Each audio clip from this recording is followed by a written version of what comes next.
This is a thought experiment. Let's say at some point in the not-so-distant future, you're barreling down the highway in your self-driving car, and you find yourself boxed in on all sides by other cars. Suddenly, a large, heavy object falls off the truck in front of you.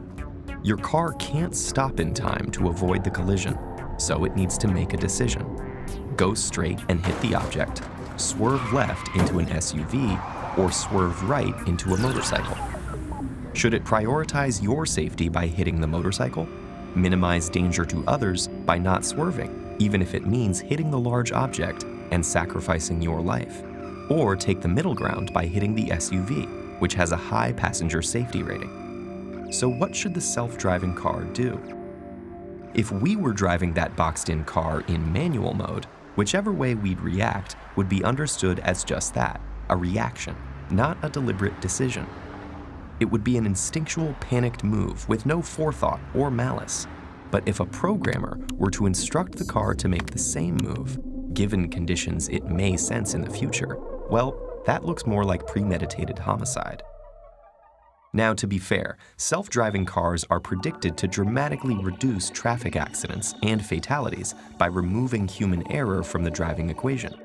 Plus, there may be all sorts of other benefits: eased road congestion, decreased harmful emissions, and minimized unproductive and stressful driving time.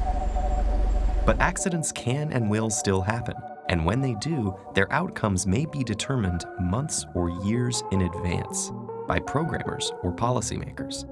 And they'll have some difficult decisions to make. It's tempting to offer up general decision-making principles like minimize harm, but even that quickly leads to morally murky decisions. For example, let's say we have the same initial setup, but now there's a motorcyclist wearing a helmet to your left and another one without a helmet to your right. Which one should your robot car crash into? If you say the biker with the helmet because she's more likely to survive, then aren't you penalizing the responsible motorist? If instead you say the biker without the helmet because he's acting irresponsibly, then you've gone way beyond the initial design principle about minimizing harm, and the robot car is now meting out street justice. The ethical considerations get more complicated here.